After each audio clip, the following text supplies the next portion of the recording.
থাকতে থাকবেন। সুবহানাল্লাহ বলেন। আপনি কাউকে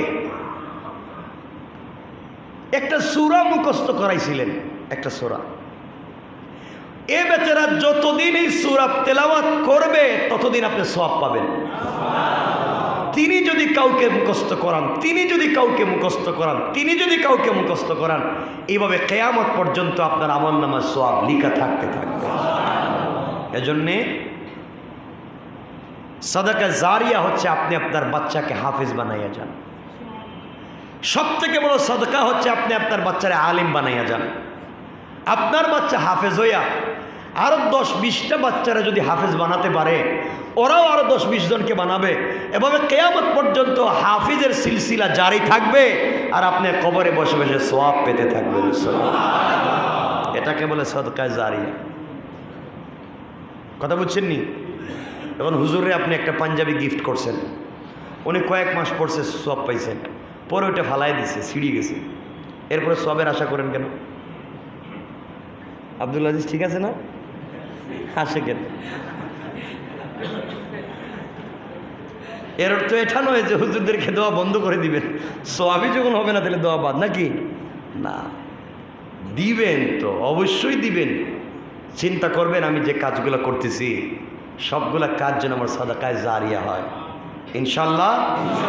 বলেন ইনশাল্লাহ। আপনি একটা গুনার কাজ চালু করে গেলেন। কির কাজ? কের কাজ? একটা গান লিখে গেলেন, গান।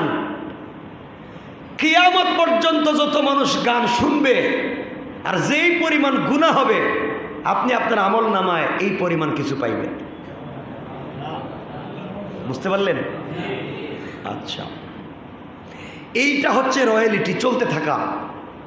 সুতরাং আমরা ভালো কাজ করব না খারাপ কাজ? সবাই বলেন ভালো কাজ করব। আল্লাহ রাব্বুল ইজ্জত ওয়াল জালাল এই সূরার শেষ আয়াতে কি বলতেছেন দেখেন। আল্লাহ রাব্বুল ইজ্জত ওয়াল জালাল বললেন, বান্দা শোনো,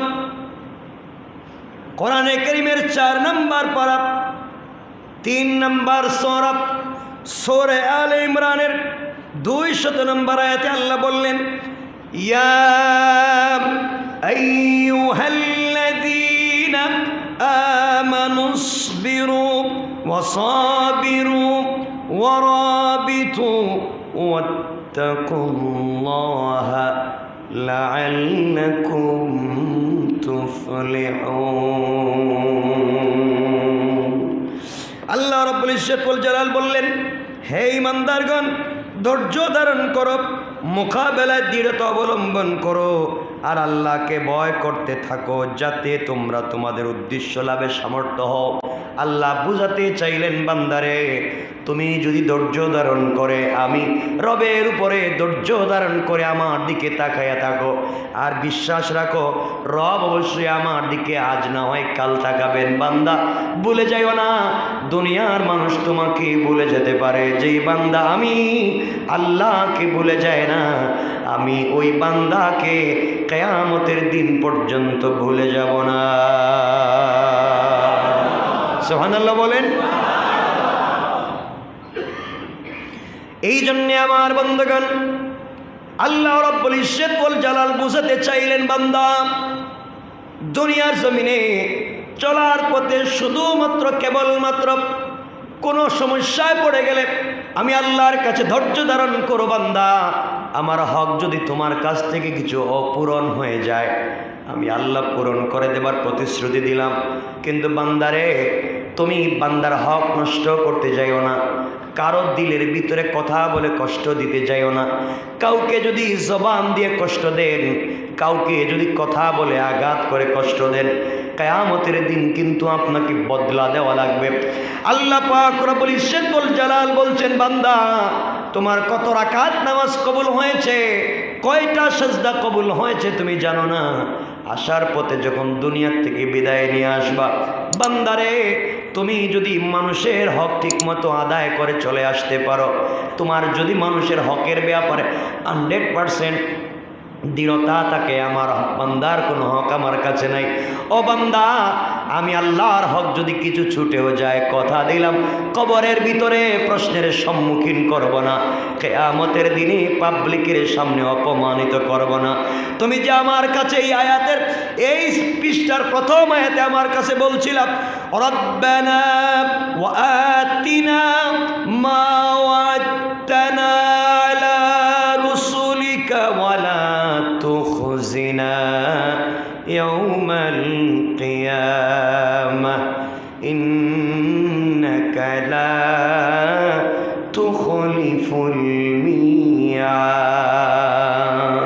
ও বান্দা, এই সূরার শেষ পৃষ্ঠার প্রথম আয়াতে আমার কাছে বলছিলা, আয় আল্লাহ তাআলা, আমাদেরকে তুমি যে ওয়াদা দিয়েছো রাসূলদের মাধ্যমে ওয়াদা ঠিক মতো রাখো, আমাদেরকে অপমানিত করো না, আমাদেরকে বেইজ্জত করো না। আয় আল্লাহ তাআলা, ও বান্দা, তুমি যে আমার কাছে কথাগুলো বলছিলে, আমি আল্লাহ জবাবদিহি করবার আগে, বদনামি করবার আগে, লাঞ্ছিত করবার আগে, বান্দারে, বান্দার হক যদি পরিষ্কার থাকে, আমি আল্লাহ কথা দিলাম আমার হক যেমনই হোক না কেন, অপমানিত করবার আগে, বদনামি করবার আগে মাফের ওয়াদা দিলাম।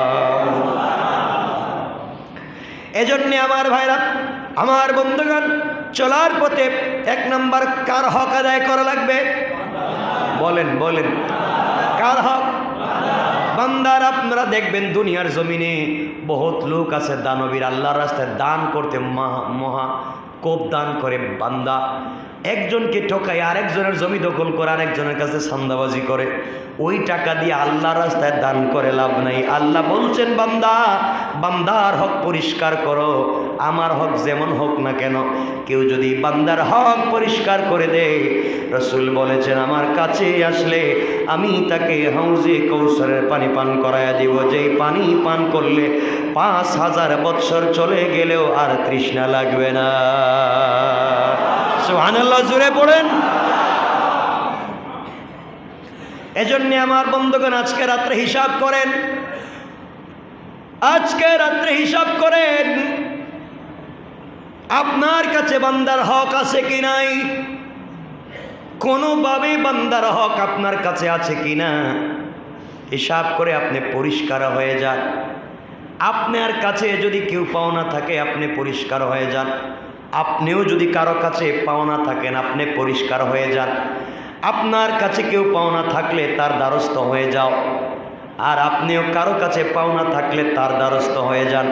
শুধু টাকা পয়সার কথা বলছি তা নয়, আপনি যদি কাউকে কষ্ট দিয়ে থাকেন, আপনি যদি কাউকে গালি দিয়ে থাকেন, আপনি যদি নিবৃত অন্ধকারে একাকিত্বে কাউকে অপমান করে থাকেন, বদনাম করে থাকেন, গীবত শিকায়ত চুগলখড়ি করে থাকেন, কোনোভাবে বান্দাকে বিপদে ফেলবার চেষ্টা করে থাকেন, কেউ জানে না, আল্লাহ জানছেন, গোপনে চলে যান। ওই বান্দার বাড়িতে গিয়ে আপনি ক্ষমা চেয়ে আসেন, বাইরে ভুল হয়ে গেছে, অমুক দিন রাত্রে তোমার অবর্তমানে আমি গীবত করেছি, বদনাম করেছি, তোমার নামে বেঈমানি নাফরমানি করেছি, হিংসা করেছি তোমাকে বিপদে ফেলবার জন্যে।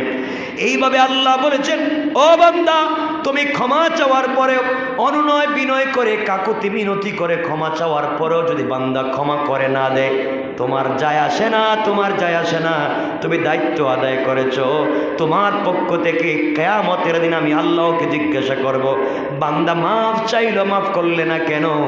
এত বড় ক্ষমতা যদি থাকে, আমি আজকে তোমাকে মাফ করব না, দেখি তোমাকে কে মাফ করে দেয়। ও বান্দা, আমার বিশ্বাস, তুমি বান্দার কাছে ক্ষমা চেয়ে নাও। কারো সঙ্গে যদি অন্যায় করে থাকো, কোনোদিন নিমক হারামি করে থাকো, কারো সঙ্গে গীবত শিকায়ত করে থাকো, বান্দাকে কষ্ট দিয়ে থাকো, সব কিছু থেকে মাফ চেয়ে নাও।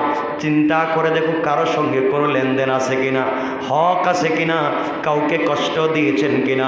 দিলের ভিতরে যদি কষ্ট লেগে যায় আর বান্দা যদি মাফ না করে, কিয়ামত পর্যন্ত কেউ মাফ করবে? বলেন, করবে? এজন্য আমার কথা যারা শুনতে পাচ্ছেন সবাইকে বলছি, কাউকে কষ্ট দিবেন না, কারো দিলের ভিতরে কষ্ট দিবেন না, কথার মাধ্যমে কষ্ট দিবেন না, ব্যবহারের মাধ্যমে কষ্ট দিবেন না, আচার আচরণের মাধ্যমে কষ্ট দিবেন না, লেনদেনের মাধ্যমে কষ্ট দিবেন না, জবান দিয়ে কষ্ট দিবেন না, হাত পা দিয়ে কষ্ট দিবেন না। এক কথায় কারো সঙ্গে কোনো কথা দিলে কমিটমেন্ট ঠিক রাখবেন, কষ্ট দিবেন না।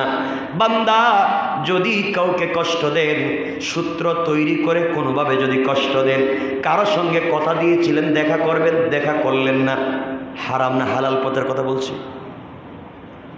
আরে কারো সঙ্গে দেখা করতে বলছিলেন, দেখা করলেন না। কাউকে আপনি ঋণ দিতে বলছেন, ওয়াদা দিয়েছেন আমি দিব, দিলেন না। না পারলে কথা, সুযোগ থাকবার পরে আপনি দিলেন না, তাহলে ওয়াদা দিয়েছিলেন কেন? কথা বুঝেন নাই?